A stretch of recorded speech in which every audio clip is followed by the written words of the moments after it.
Awaken your shadow. The truth sets some people free. It offends everyone else. By Seth, the Red Neo, Cherupak.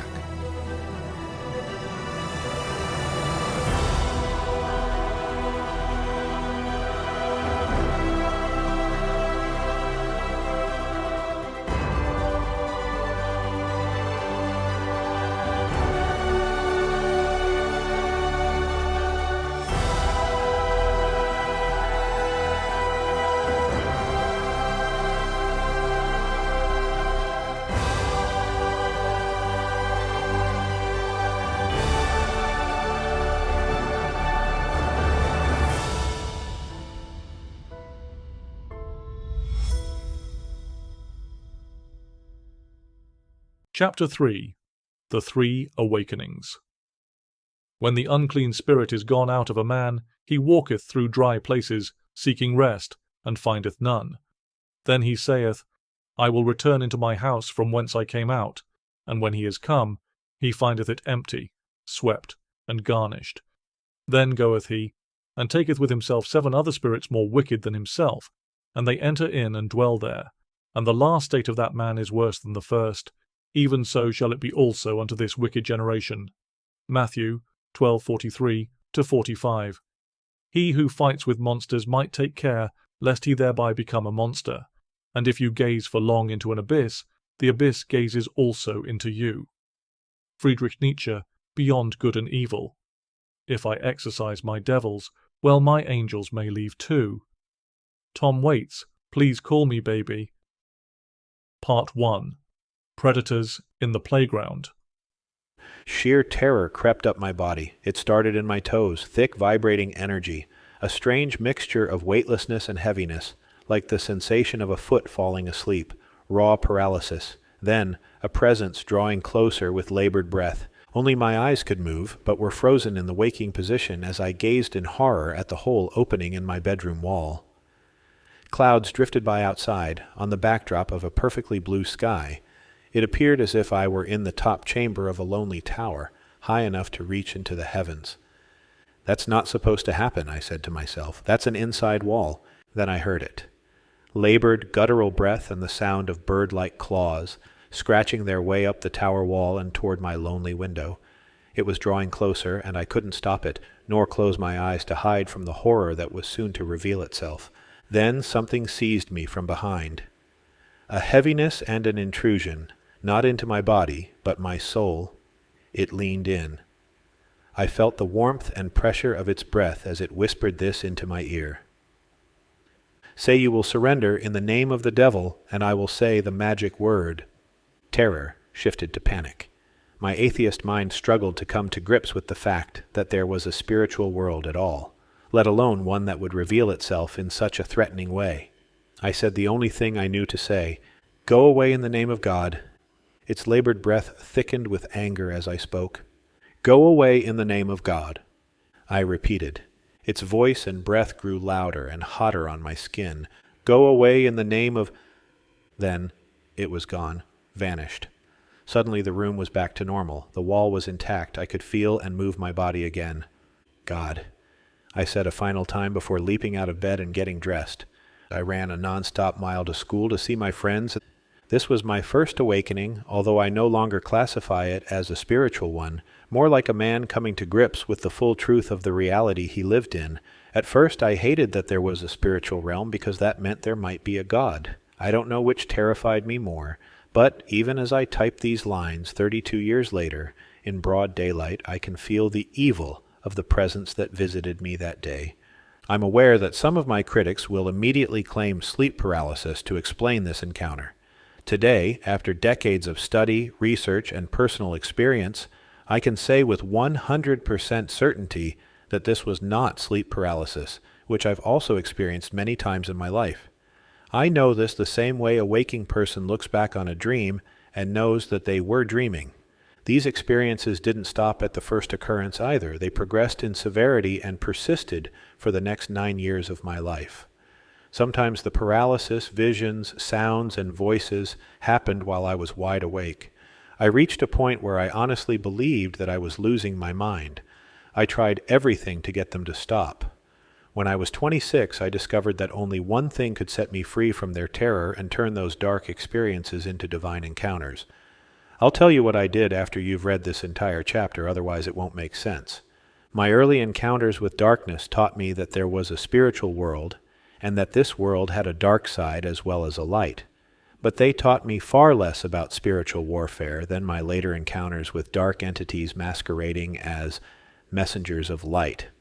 That's why the topic of this chapter is absolutely essential before we embark on your shadow work journey. The world is waking up to spiritual ideas. Overall, I consider this a huge net positive. I'm especially grateful it is happening during my lifetime. But there's a cost to even the most valuable ideas becoming mainstream. Like a news story becoming more distorted or exaggerated as it passes from one source to another, profound spiritual teachings, when mainstreamed, lose their depth and clarity, or worse, they become twisted into something dangerous. This danger became painfully clear during the Lakeland revival of 2008. What began as a small gathering at Ignited Church in Lakeland, Florida, exploded into a global phenomenon under Todd Bentley's leadership. Every night, thousands packed the venue while millions more watched online. Reports of miraculous healings spread. People claimed tumors disappeared, the deaf could hear, and even the dead were raised. But something darker lurked beneath the surface. The revival's collapse revealed the perilous difference between authentic spiritual awakening and its counterfeit. Bentley's affair with a staff member was just the visible crack in a darker and deeper foundation of occult manipulation, exaggerated claims, and unintegrated spiritual power. This pattern of false spiritual movements repeats itself in the Christian world and is rampant in the New Age community. This pattern recurs across multiple spiritual traditions, and it will continue for one reason. Unintegrated spiritual power acts like an open wound, attracting entities that feed on our shadow traits. By entities, I don't mean horned or winged beings with arms and legs, or even autonomous entities with their own will or consciousness. I'm talking about energetic patterns, forces that latch onto your emotional and mental state, amplifying your worst impulses and feeding on your unhealed wounds. These forces attach to you like a sociopath attaching to a weaker codependent partner. Then they feed off your fears, desires, and insecurities. In ancient traditions, these forces were often called demons and were understood as the darker, unconscious aspects of the self, what we call our shadow. Demons in this sense are not external beings, but internal manifestations of unresolved energy that seek to control us, feeding on the parts of ourselves we refuse to acknowledge. Psychologists and energy workers refer to these as thought forms.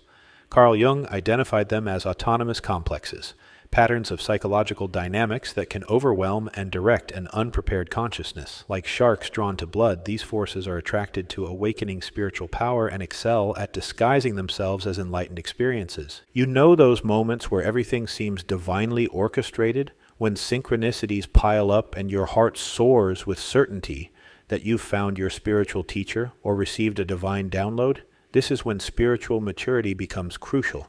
As your divine powers awaken, you'll attract forces that test their maturity. Some of these entities will promise enlightenment without the labor of personal transformation. Others offer shortcuts to power. That's what the entity meant when it said to me, "Say you will surrender in the name of the devil, and I will say the magic word." I had recently quit school to play lead guitar in punk metal bands. That was my dream. I knew that this entity was promising me fame and fortune if I surrendered to it. Thank heavens I said hell no. I would later realize that the faith of my upbringing, as flawed as my early teachers were, had equipped me to understand the true mark of spiritual maturity, the ability to discern between truth and deception, between false and true light. This is the biggest problem with the emerging spiritual movement in the world. So many of its followers fail to understand the mark of true spiritual maturity. They assume that anyone who can tap into the spiritual realm is spiritually awakened, evolved, or even mature.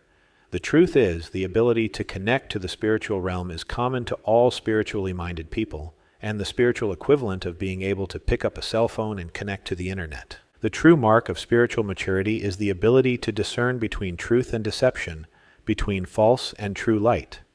Sadly, a lot of spiritual people don't even believe there is such a difference. They see everything as love and light, often in an attempt to bypass the rigorous study, effort, and humility required to develop spiritual discernment. Your greatest spiritual power isn't your ability to connect. It's your wisdom to discern why, when, and with what you should stay connected. The ancient mystery schools understood this. Their lengthy initiations and careful preparation weren't about hoarding knowledge. They were protecting both the student and the teaching. Indigenous shamanic traditions maintain similar safeguards through rigorous preparation before any training begins. The followers of the New Age movement often virtue signal against this kind of spiritual discipline by calling it non-inclusive. But every authentic spiritual path emphasizes proper guidance and protection because they've witnessed the consequences of undiscerning consciousness encountering raw spiritual power. You stand now at this same threshold. The powers you've kept in shadow are stirring, awakening to their sacred nature. But before you call them forth, you must understand exactly what distinguishes legitimate shadow work from its darker counterparts. The line between embracing your shadow self and embracing true darkness determines whether your journey leads to liberation or possession. It begins with this crucial question: what's the difference between your shadow self and a true devil? New subheader, The Science of Possession.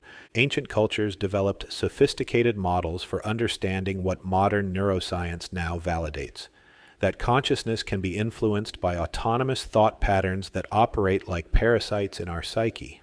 I call these parasitic energy patterns spiritual predators. The Egyptians called them the Kaibit, the Greeks called them the Eidolon, medieval scholars called them egregores, and Christian mystics called them demons. While these entities might sound like mere mythology, recent research in neuroscience and quantum physics has begun revealing their underlying mechanisms. Dr. Roger Penrose and Stuart Hameroff's quantum consciousness research reveals how our minds operate at the quantum level, where thoughts can create measurable effects on physical reality. Their orchestrated objective reduction, OR theory, published in Physics Letters A, demonstrates how quantum processes in microtubules within brain neurons could give rise to conscious experience and potentially explain how thought patterns can become self-sustaining. The Global Consciousness Project at Princeton University provides empirical support for the influence of collective thought. Their 30-year study using random number generators has shown statistically significant correlations between global events and deviations in quantum randomness, suggesting that mass consciousness creates measurable effects even in physical systems. But Carl Jung provided the most practical framework through his research into autonomous complexes. His clinical work, documented in The Structure and Dynamics of the Psyche, revealed how repressed thoughts and emotions can coalesce into independent psychological entities that behave like parasites in the host's psyche. Again, by entities, I don't mean horned or winged beings with arms and legs, or even autonomous entities with their own will or consciousness.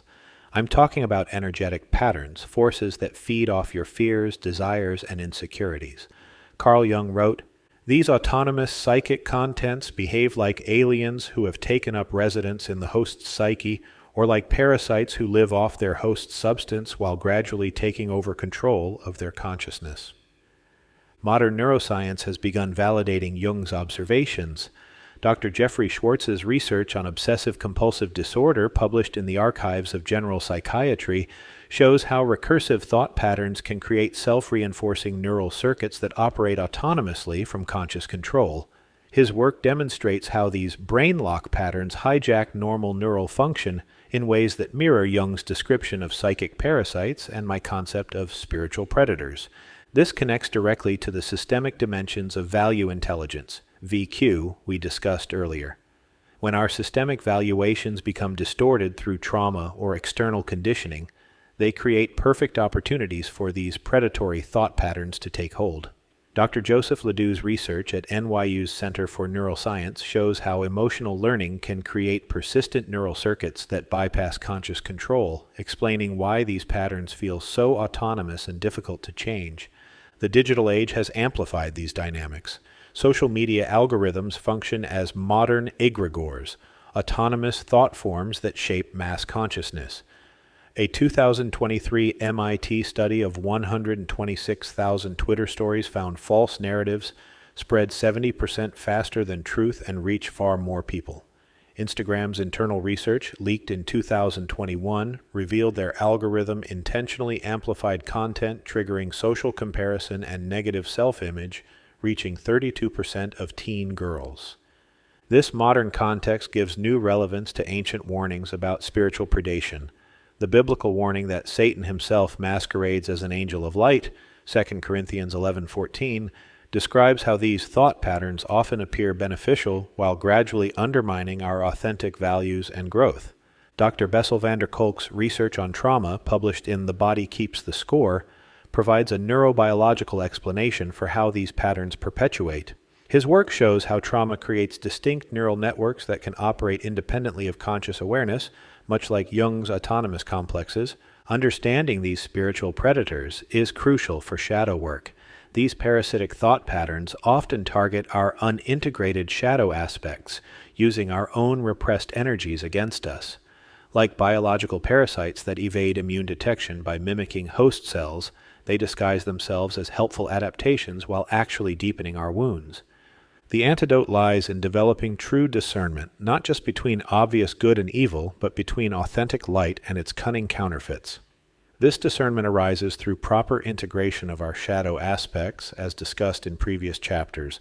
Until we face and integrate our own darkness, we remain vulnerable to possession by forces that would use our unacknowledged powers against us.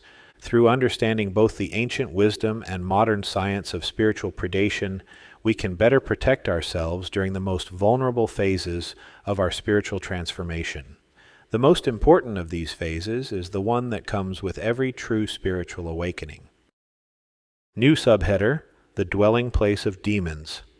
Ancient wisdom and modern science agree on one devastating truth.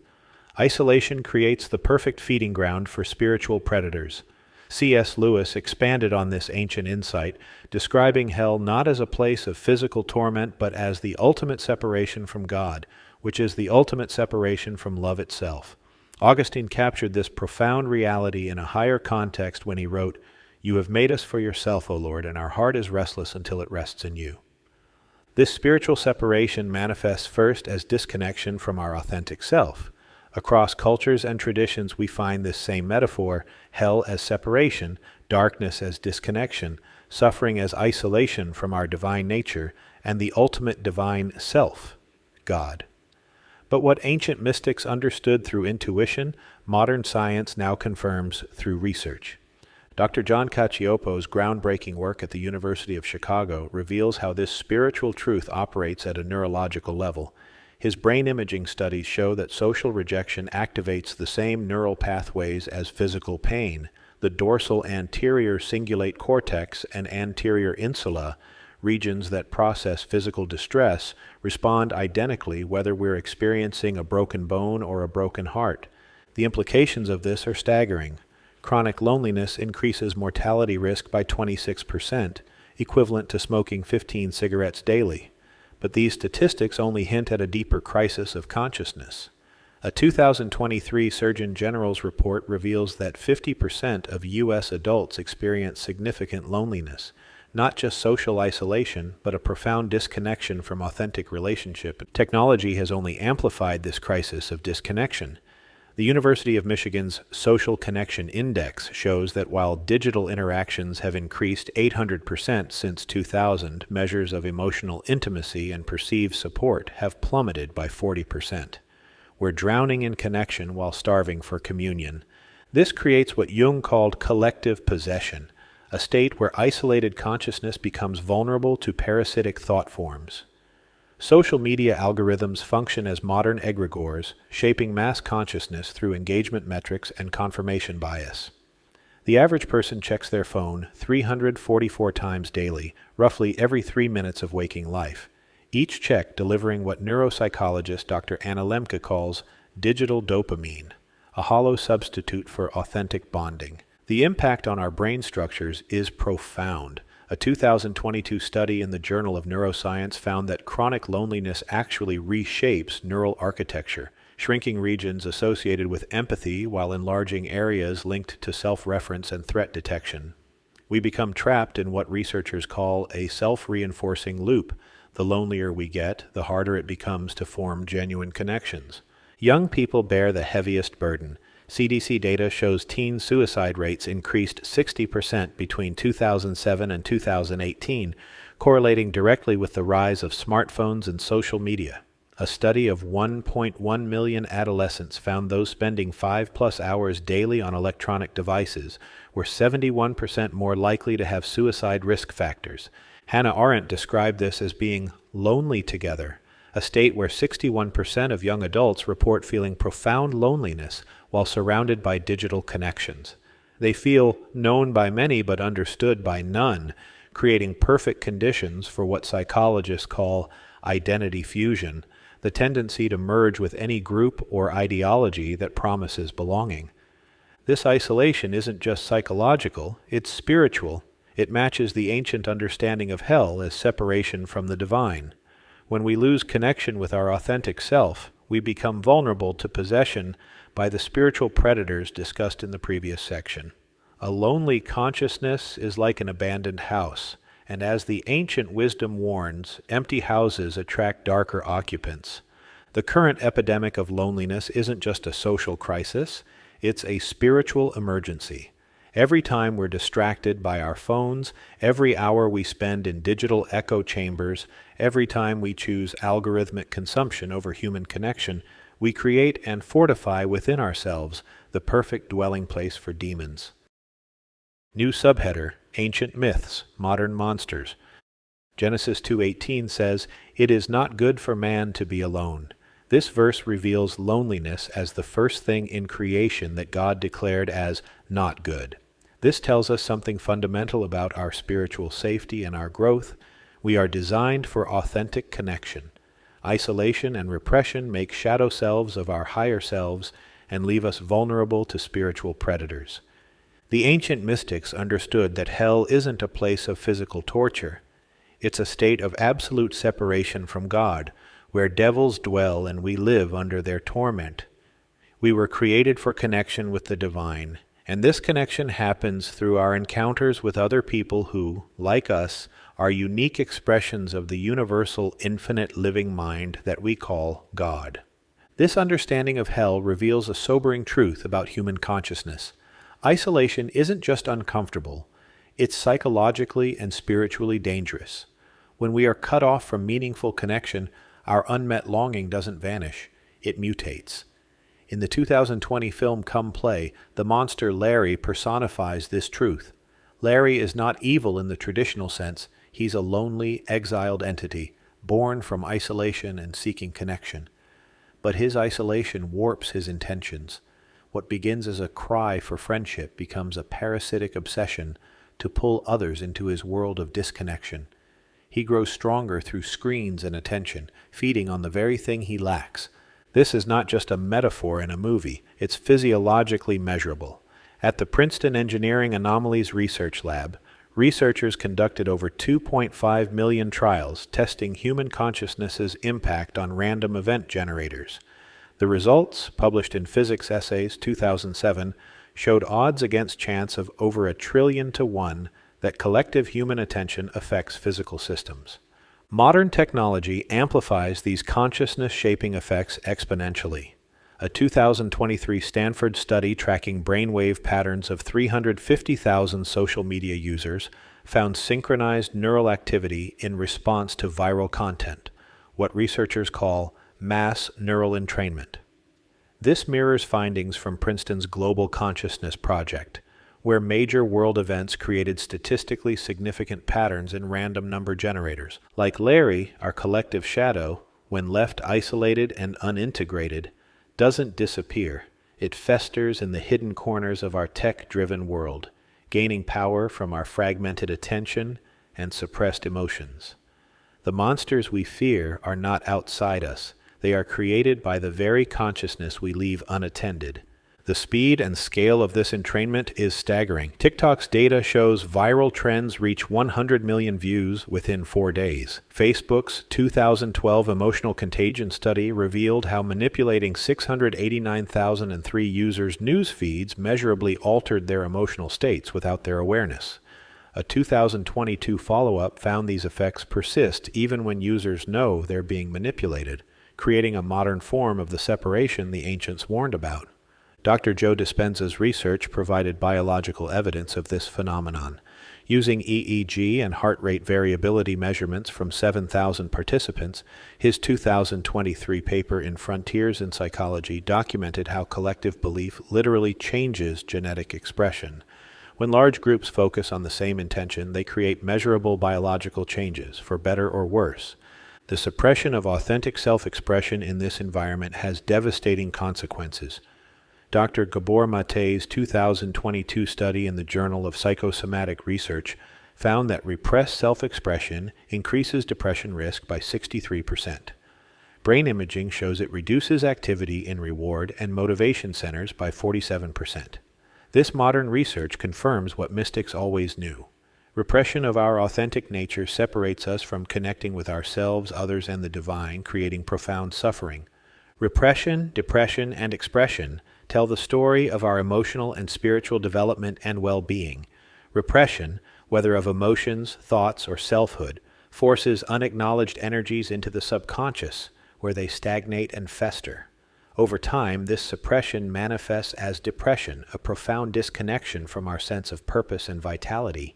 Only expression breaks this cycle, releasing those blocked energies and reconnecting us to growth, joy, and meaning. The ancient understanding of demons feeding on isolation reflects this dynamic. What we repress gains strength in the shadows, while what we express dissolves its power. Repression isolates, expression liberates. As I said in previous chapters, our repressed selves don't disappear. When we bury them alive, but we can't escape the influence of their bottled-up energies. A 2023 study in Nature Neuroscience found they create persistent brain activity patterns that strengthen over time. Like the ancient understanding of demons feeding on isolation, these thought forms gain power through our denial of authentic expression.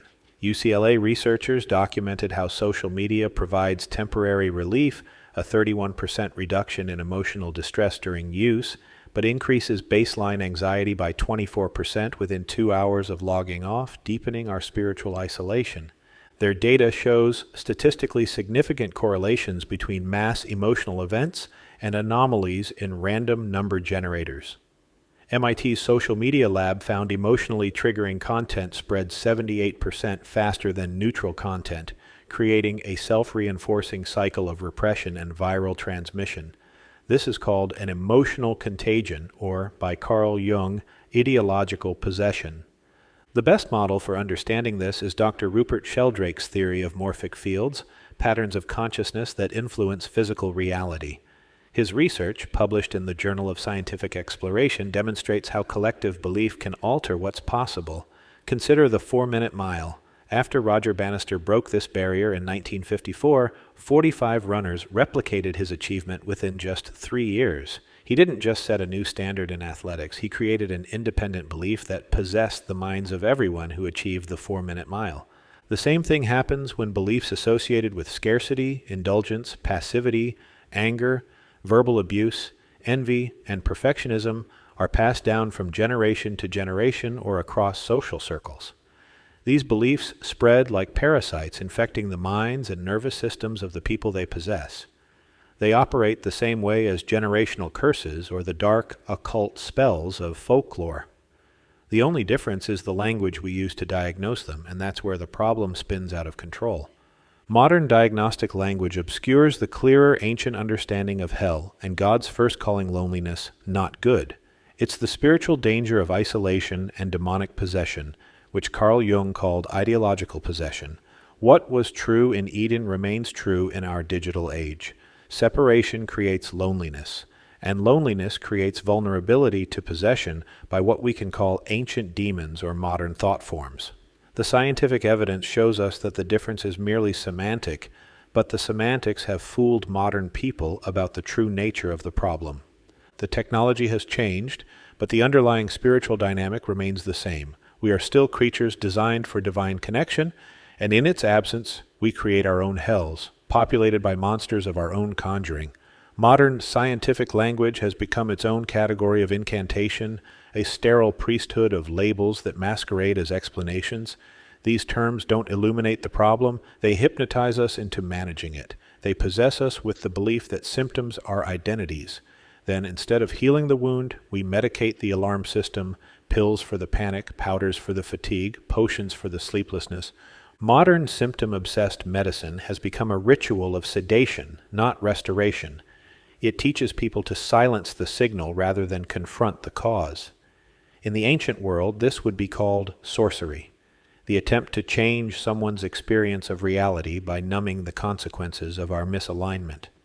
We have anointed those who diagnose and prescribe our treatments as the priests in white robes, whose roles are no different from the dark occult priests of old who used their positions of influence to rule over others.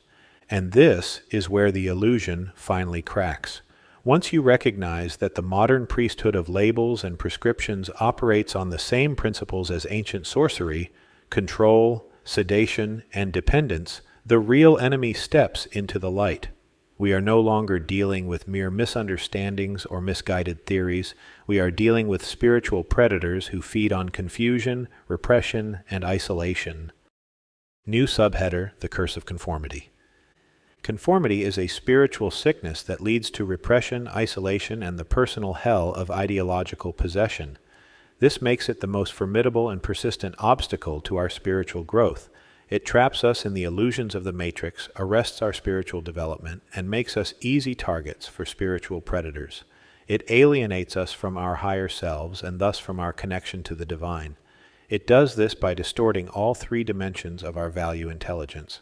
In the systemic dimension, conformity creates rigid and distorted beliefs about what's normal, acceptable, moral, or even legal. This causes the systemic repression described in the previous chapter and the mental, spiritual, and physical symptoms that follow.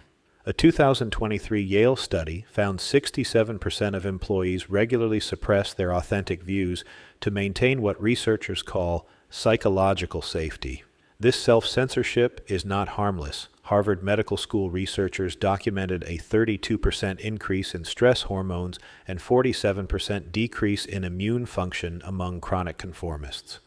Emerson wrote of this collective contract of systemic repression, saying, "These are the voices which we hear in solitude, but they grow faint and inaudible as we enter into the world. Society everywhere is in conspiracy against the manhood of every one of its members." The price of participation in this conspiracy is the most painful form of loneliness, alienation from our authentic selves, and thus from our connection to the divine. Spiritual predators come to fill this void, creating more obstacles to our spiritual growth and reinforcing our impulse to conform. In the extrinsic dimension, conformity creates unconscious patterns of self-sabotage that show up in our actions and in the things and people we attract. Remember that extrinsic evaluations govern how we use our time, energy, money, talents, opportunities, and our connections. When conformity distorts these evaluations, we make choices that build our external lives up with one hand while tearing our dreams down with the other. We accept the brutal standards of the industrial age as normal, working 8, 9, 10, 11, 12, 13, or even 14 to 18-hour days, enduring soul-crushing commutes, sacrificing our health for promotions, and subconsciously measuring our worth by our social status or by productivity metrics as if we were machines.